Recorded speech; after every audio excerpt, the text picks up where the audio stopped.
नमस्कार, आप देख रहे हैं जोरदार समाचार। जोरदार समाचार में आपका बहुत बहुत स्वागत है। खबरों को शुरू करने से पहले लाइक, शेयर, सब्सक्राइब जरूर करें। तो यहाँ के मूलवासियों को, शोषित, वंचित और अल्पसंख्यक समाज के लोगों को, दलित, आदिवासी और पिछड़े समाज के लोगों को और अल्पसंख्यक समाज के लोगों को आप बहुत खूबसूरत रोड बना दीजिएगा, बहुत खूबसूरत शहर हो जाएगा और कमाई है ही नहीं, बेरोजगारी है लोगों के पास, तो फिर उसका क्या? जैसे तहद मुस्लिमीन थे, एक दौर था जब बेरमो की सरजमीन पे हमारा संगठन बहुत ही मजबूत था, आज भी मजबूत है।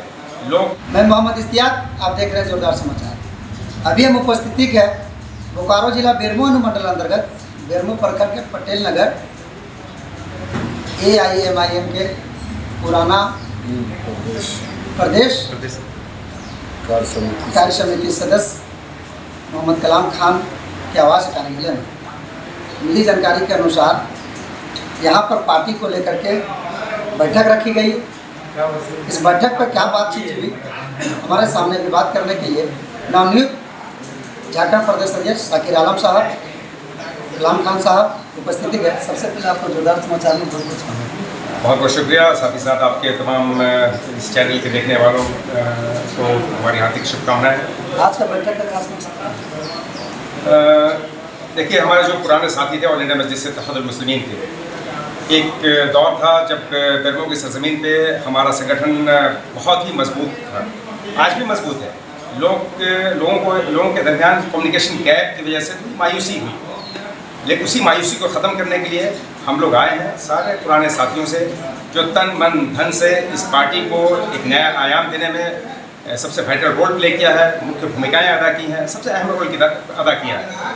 उन लोगों से हम एक मीटिंग करने आए थे, एक मशवरे की मीटिंग हुई। सारे लोग, तकरीबन 99% लोग हमारे जो पुराने साथी थे, जो बैकबोन हैं इस पार्टी के, बेरमो विधानसभा के, उन तमाम लोगों से बातचीत हुई, मशवरा हुआ और अगले हफ्ते फिर यहाँ के लोगों को एक जिम्मेदारी दी गई है कि वो मीटिंग ऑर्गेनाइज करके एक विधानसभा अध्यक्ष का चयन करें और हम तक पहुँचाएँ, और इंशाअल्लाह फिर एक बार उसी ताकत से, बल्कि उससे ज़्यादा पूरे लगन के साथ हम लोग मजलिस को खड़ा करने के लिए अपनी पूरी ताकत लगाएंगे इंशाअल्लाह। कुछ एक्टिव मेंबर का कहना रहा टिकट नहीं मिलता है। देखिए, मासी में क्या हुआ, अतीत को भूलना है हम लोगों को, वर्तमान को देखना है और आने वाले मुस्तकबिल जो भविष्य है उसकी कामना करनी है। तो बातचीत हुई, जो भी क्या ड्रॉबैक्स है उसका जवाब तो मैं नहीं दे सकता। इससे पिछले जो प्रदेश अध्यक्ष थे और जो प्रदेश की टीम थी, वो अगर टिकट नहीं दी गई कह के, तो वो जिम्मेदार उसके वो हैं। बहरहाल हम फिर एक मासी को भूलते हुए, अतीत को भूलते हुए, हम एक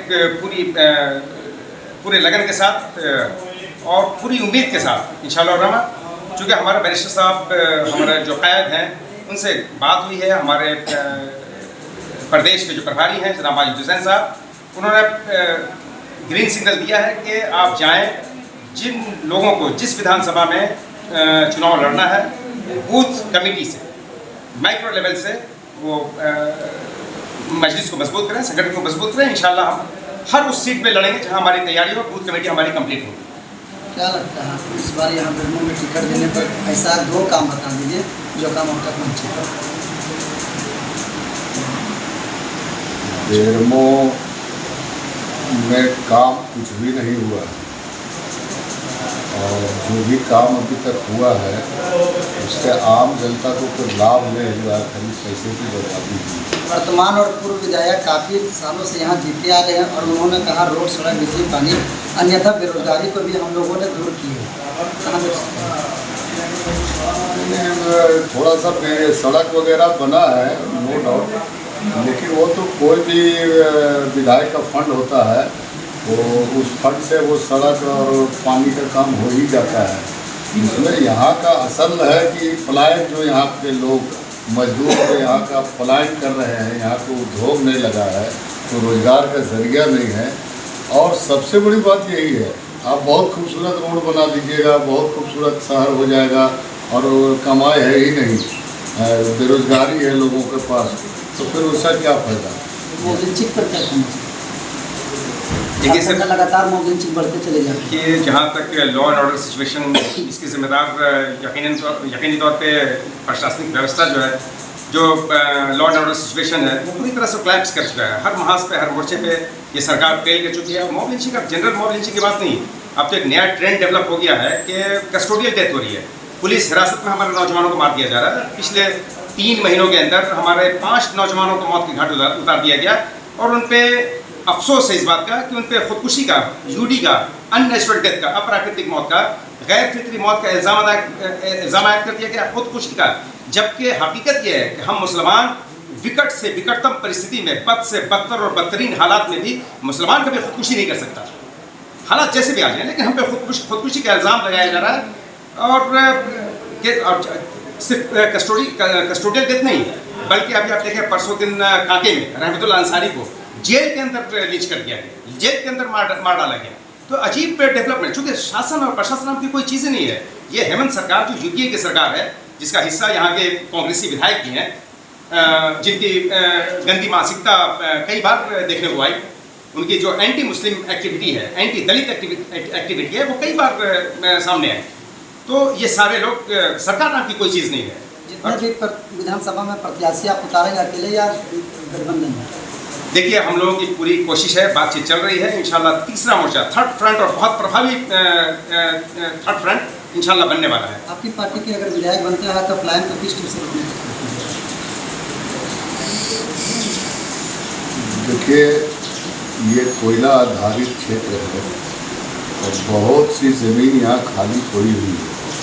सरकार को जब ज़रूरत पड़ती है तो हमारा ज़मीन वो अधिग्रहण कर लेता है, तो वही ज़मीन में वापस उद्योग भी लग सकता है। यहाँ पर छोटा छोटा स्मॉल स्केल इंडस्ट्री लगेगा तो लोगों का पलायन यहाँ पर रुकेगा, क्योंकि कोयला में जितने मजदूर है उसका रोज़ का रोज़ जो है ख़त्म हो रहा है नौकरी, नया बहाली है नहीं। जब तक के छोटा छोटा उद्योग नहीं लगेगा, यहाँ के लोगों को राहत मिलने वाली नहीं है। इसलिए जब यहाँ पे पार्टी जीतेगी तो हमारा तो यही मकसद रहेगा कि यहाँ पर एक स्मॉल इंडस्ट्रीज का हब कायम कर दिया जाए, ताकि लोग दूसरे जगह से यहाँ आके काम करें। यहाँ वाले को तो काम मिलेगा ही। सरकार का कहना 75% हम आरक्षण दे रहे हैं, जैसे आउटसोर्सिंग कंपनी ले लीजिए, प्रबंधन भी का भी ये कहना रहता है। 2-4-6 महीना अखबार और सोशल मीडिया चैनल पर ये आते ही रहता है। जो CCL के अंतर्गत जो 7-8 किलोमीटर का दायरे में आता है, हमने रोड, सड़क, बिजली, पानी के साथ साथ स्वास्थ्य और शिक्षा भी देने का काम करते हैं। नहीं, ये सब बकवास है। 75% सरकार का आरक्षण? नहीं, सब बकवास है। CCL कुछ नहीं करता है। ना CCL का बिजली हम लोग यूज करते हैं, ना CCL का पानी यूज करते हैं। CCL अधिग्रहित करके रखे हुए ज़मीन को जो खरीद बिक्री भी नहीं हो पा रहा है, इसलिए सब बकवास है। सब में जो नियम का पालन नहीं है, 70% आरक्षण नियम का कोई पालन CCL नहीं करता है। नियमता ये है कि जिस ज़मीन का आपने अधिग्रहण किया, 5 साल में अगर वहाँ इंडस्ट्री नहीं बैठाते हैं तो वो ज़मीन को आपको वापस दे देना होगा। तो ना ये इंडस्ट्री ही खोल रहा है और ना ज़मीनें वापस कर रहा है। तो उल्लू बनाए हुए सब नेता लोग को मिला लिया है, जितने आपके नेता हैं सबको मिला लिया, उल्लू सीधा कर रहा है। विधानसभा से पहले एक चुनाव लोकसभा में आपकी प्रत्याशी गिरिडीह लोकसभा से। देखिए, मिशन 24 के तहत हम लोगों का जो दौरा चल रहा है पिछले 1 साल से चल रहा है। ऐसा नहीं कि कोई चुनाव का वक्त आ रहा है तब हम एक्टिव हुए हैं, सक्रिय हुए हैं। हम लोगों की तैयारी है, संगठन को हम लोग मैक्रो लेवल तक ले जा रहे हैं, बूथ लेवल तक ले जा रहे हैं। और ये फैसला लोकसभा लड़वाने का हमारे सुप्रीमो जनाब बैरिस्टर असदुद्दीन ओवैसी साहब का है। हम लोग प्रपोजल भेजेंगे जहाँ हमारी पोजीशन मजबूत है, हमारा संगठन मजबूत है। हम वहाँ पे इंशाल्लाह जब थर्ड फ्रंट बन जाता है, हम एक प्रस्ताव भेजेंगे। इंशाल्लाह ये फैसला, अंतिम फैसला जो है वो हमारे राष्ट्रीय अध्यक्ष जनाब बैरिस्टर असदुद्दीन ओवैसी का। विपक्ष का कहना है बीजेपी के बी टीम से काम करे, किस टीम से? देखिए, ये सवाल जर्नलिज्म का नहीं है। एक्चुअली ये बी टीम और ए टीम की बात जहाँ तक होती है, स्पोर्ट्स की फील्ड का ये क्वेश्चन है, ये पॉलिटिकल फील्ड का क्वेश्चन ही नहीं। स्पोर्ट्स की टीम में कई नेता ने कहा, देखिए, ये जो भी आरोप है वो इलॉजिकल है, बेसलेस है, नॉनसेंस है, निराधार है। बेमाना है, इस पर इसका कोई औचित्य नहीं बनता है। क्योंकि आपने देखा उत्तर प्रदेश की सरजमीन पे जो विधानसभा चुनाव हुआ, 100+ सीट्स पे कांग्रेस, 100+ सीट्स पे आम आदमी पार्टी ने बीजेपी को मदद की, ठीक है। तो उनको आज कोई भी, देखिए ये बहुत आसान, चूँकि हम बहुत आसान चारा है, मुसलमान हर तरह का ब्लेम, जितने भी आरोप हैं सारा आरोप मुसलमानों पर लगा दो, हमारे संगठन पे लगा दो, हम जिस संगठन से जुड़े हैं उन पर लगा दो। ये बीटी मैं जो भाजपा एजेंट की जो बात करते हैं ना, मैं उन्हें साफ बता दूं कि ये जो सो कॉल्ड सेकुलर पार्टीज के लोग हैं, जिनकी आइडियोलॉजी जो आइडियोलॉजिकल प्रोस्टिट्यूट हैं, जो वैचारिक वैश्या हैं, जो नजरियाती तौर पर तबायत हैं, इनकी कोई अपनी आइडियोलॉजी नहीं है, ये छद्म सेकुलर हैं, ये फर्जी सेकुलर हैं। और जो लोग एजेंट कहते हैं हमारा टाइप, मैं कहता हूँ कि मेरे टाइप और मेरे टाइप जैसे करोड़ों मोमिनीन, वो उनको अल्लाह ने अपना एजेंट बना लिया है। और जो अपने रब का एजेंट होता है वो इस दुनिया के सरजमीन पे किसी वक्त के फिरौन, नमरूद, शद्दाद, हामान, रावण और यजीद का एजेंट नहीं हो सकता। कहा जाता है ये भी AIMIM ऑल इंडिया मदरसे सिर्फ मुसलमानों की, ये भी आरोप बिल्कुल बेसलेस है। क्योंकि हम मुसलमानों को एक सर्टिफिकेट दी है रब्बे कायनात ने कुरान मुक़द्दस की पाक सफ़ात पे कि इस दुनिया की सरज़मीन पे सबसे बेहतरीन लोग तुम हो, हमने तुमको भेजा है तमाम बनी नौ इंसान के लिए, संपूर्ण मानव जाति के लिए। तुम अच्छे का वो एक लीडर बनाकर तुम अच्छे कामों का हुक्म देते हो, बुराई से रोकते हो और अल्लाह की वहदानियत यानी एकेश्वरवाद में ईमान रखते हो। हमको पैदा ही किया इस धरती पर अल्लाह ने, भेजा ही संपूर्ण मानव जाति के लिए। हम चाहे कर भी किसी जाति विशेष, वर्ग विशेष, वर्ण विशेष और धर्म विशेष की बात नहीं कर सकते। हम सब सारे हर इंसान की बात करते हैं। विधानसभा देखिए विधानसभा में मैंने आपको जैसा कि बताया इससे पहले कि जहां हमारी तैयारी, जो हमारा इंस्ट्रक्शन है बैरिस्टर असदुद्दीन ओवैसी साहब का, कि जहां हमारा संगठन मजबूत होगा हर उस सीट पे हम लड़ेंगे। अगर 20 सीट पे है तो 20 सीट पे लड़ेंगे, 50 सीट पे है 50 पे लड़ेंगे, 81। हमने झारखंड प्रदेश संगठन मंत्री शमीर अली साहब की उपस्थिति है, जिन्होंने जब बाइट ले रहे थे तो इशारा कर रहे थे हमें जो मुसलमानों की पार्टी और बीजेपी के बीच टीम कहने वालों को कुछ कहना चाहते हैं। सबसे पहले आपको हमारे चैनल में बहुत बहुत स्वागत है। जी बहुत बहुत धन्यवाद आपका भी। देखिए आप जैसा कि अभी सवाल कर रहे हैं कि कहीं ना कहीं आपके पार्टी को बीजेपी का बी टीम के रूप में प्रचारित किया, तो देखिए बी टीम के रूप में प्रचारित कौन करता है? ये वो लोग हैं जो नहीं चाहते हैं कि अल्पसंख्यकों का, दलितों का, शोषितों का अपना लीडरशिप तैयार हो। यदि बीजेपी को हराना ही एक विचारधारा होगा तो मैं पूछना चाहता हूँ उन तमाम लोगों से, हैदराबाद में बी टीम का काम कौन करता है? हैदराबाद में तो 9 साल से हम लोग हरा रहे हैं बीजेपी को, तो हैदराबाद में आप क्यों चुनाव लड़ने जाते हैं? आप वहाँ चुनाव लड़ने जाते हैं तो आप भी तो बीजेपी का बी टीम का काम करते हैं। तो अपना तो कभी भी परिचय बीजेपी के बी टीम के रूप में नहीं देते हैं।